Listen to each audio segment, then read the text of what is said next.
Please welcome Rachel Zegler and Gadot.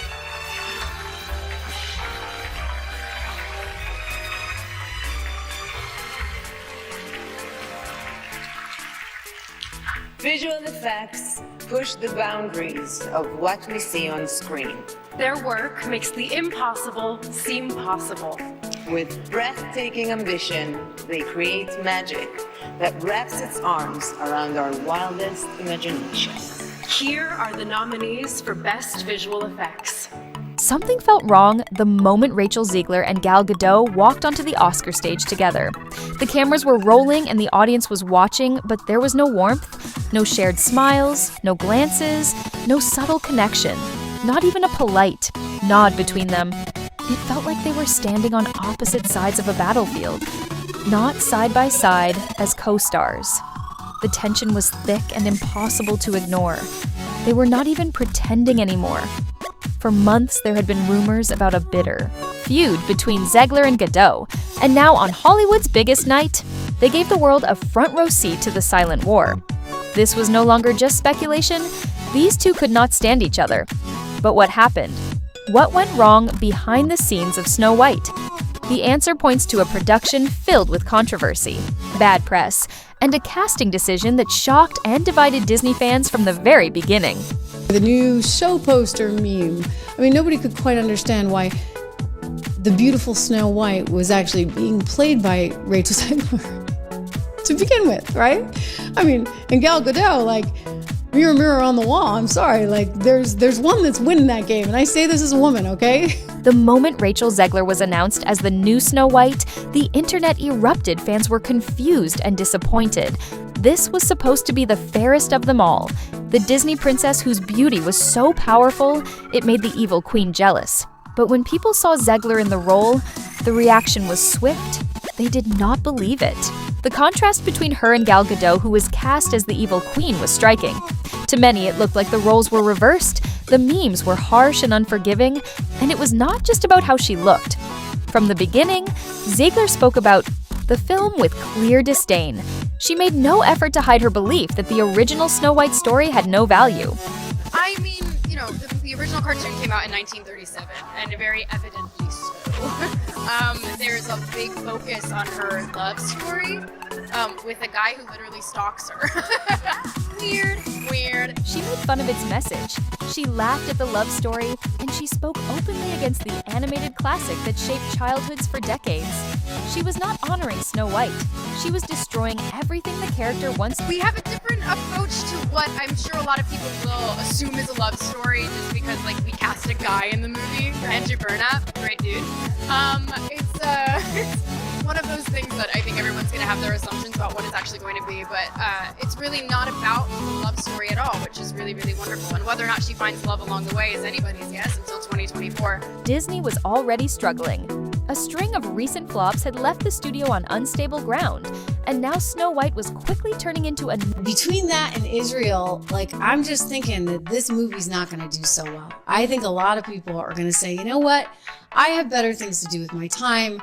I have better things to do with my money. I don't need to support an actress like that. These were not just complaints. People were openly vowing to boycott the movie. Box office predictions looked bleak.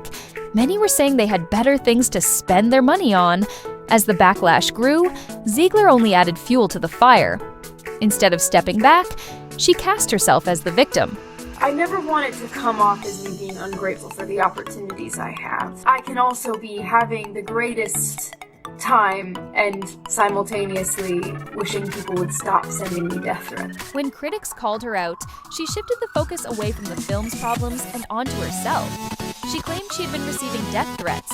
While no one defends harassment, the timing of her statements raised eyebrows. Many believed she was using the backlash to gain public sympathy. It came off as a clear deflection, and the audience saw right through it. Then, just when things seemed like they could not get any worse, Zegler threw even more fuel on the fire. You have someone like Gal Gadot who's gorgeous physically and who seemingly has a great personality. I mean, she did do that cringe COVID ad. But seriously, though, when you see her in interviews and all of that, she's smiling, she's bubbly, she's just seems a lot more kind-hearted. We have this circulating everywhere. Everybody's saying that again. So now I'm sharing this from Geeks and Gamers because I've been blocked by Rachel Zegler, so I can't see what she said. So she's catching heat online after her Instagram post where she goes, "I'm the fairest, by the way. Don't tell me that isn't about this. You can't tell me that. By the way, I'm the fairest." This reeks of narcissism so bad. She just can't handle the thought that some people, that honestly, I would venture to say most people, find Gal Gadot more beautiful than her. She posted a cryptic message on X referring to herself as the dearest. The phrase instantly set off alarm bells among fans. Was she throwing shade at Gal Gadot? Was it an inside joke aimed at mocking the woman she had been feuding with for months? Fans took it as a passive-aggressive jab. And just like that, the feud was no longer behind the scenes. It was out in the open for the world to see. The tension made perfect sense. Zegler and Gadot were complete opposites. Where Gadot was effortlessly, charming Zegler came across as brash. Where Gadot carried herself with grace, Zegler seemed bitter. And while Gadot embraced her role, Zegler acted like she was above it. The contrast was impossible to ignore. And now, with the film's release looming and the feud fully exposed, one question remained. How are they going to survive the press tour? The internet had already turned on the movie. Could they even fake it long enough to sell the story? Or was the real drama only just beginning? It did not take long for fans to start analyzing. Every single moment between Rachel Zegler and Gal Gadot, She is giving like an "I don't want to be here right now" smile, and Gal Gadot just looks so sweet, so nice. It's a stark difference. So here she is giving her interview, and she just looks like, "I don't want to be here right now." And that's one reason, and that's the thing, is that's one reason that does make Gal Gadot a likable person. Same here. Look how she's happy. She's like, "Oh, buddy, buddy." And Rachel Zegler just looks like, yeah. She does look like she can't stand her. the internet was already buzzing with rumors, but now there was actual footage, real proof that something was seriously wrong. And the biggest takeaway, Zegler looks absolutely miserable whenever she is near Gadot. She does not just seem uncomfortable. She looks like she wants to be anywhere else in the world. Every time they appear together, her expression says it all. "I do not want to be here." Meanwhile, Gadot, always the professional, keeps her calm with effortless charm.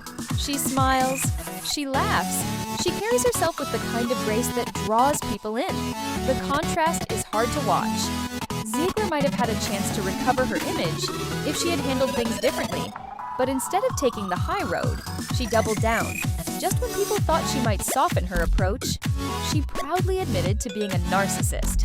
Focus on her love story with a guy who literally stalks her. Weird. And then it became like, "I will elbow everyone out of the way to play the part." That people will assume is a love story just because like we cast a guy in the movie, Andrew Burnap. All of Andrew's scenes could get cut. Who knows? It's Hollywood, baby. I say, if I'm going to stand there 18 hours in a dress of an iconic Disney princess, I deserve to be paid for every hour that it is streamed online. And we absolutely wrote a Snow White that is Not gonna be saved by the prince. She's not going to be saved by the prince, and she's not going to be dreaming about true love. She's dreaming about becoming the leader she knows she can be. Yes, she actually said it out loud. If there was any doubt before this moment, it crushed it completely. People already suspected the truth. This was a woman who thrived on attention, who saw nothing wrong with how she was behaving. And the internet ate it up. Because honestly, who admits something like that in the middle of a public relations nightmare? But here is the real problem. They still have to promote the movie. Like it or not, Zegler and Gadot are contractually obligated to show up sit through interviews, smile for the cameras, and pretend they do not completely despise each other. How is that supposed to work when they can barely stand to look at each other on stage? It is a disaster waiting to happen, and Disney knows it. The studio is in full damage control mode, scrambling behind the scenes to fix what is already broken. But at this point, can it even be saved? The internet has made up its mind. The backlash is set in stone. And the worst part? They cannot just avoid each other. For the next few months, Zegler and Gadot will be forced to do press together, endure red carpets, interviews, promotional events, where every second will be watched, every glance, every smile, every word. And no matter how hard they try to fake it, people will see right through the act. The big question now is simple. Can they hold it together long enough to finish the campaign, or will everything explode in public? Because let's be honest, if they are struggling this much already, the press tour is going to be more entertaining than the film itself. Zegler has already shown she cannot hide her true feelings. Gadot, on the other hand, is a seasoned professional. She knows how to play the game, how to stay above the drama, how to charm the audience. Even when the cameras are off, Zegler, not so much. And that is what makes this whole situation so volatile, because sooner or later, something is going to crack. This feud is not going anywhere. If anything, it is only getting worse. And as the release date gets closer, one thing is clear. This is shaping up to be one of Disney's most awkward, uncomfortable, and disastrous productions. Yet, the film itself might be forgettable, but this public relations nightmare people will be talking about for years.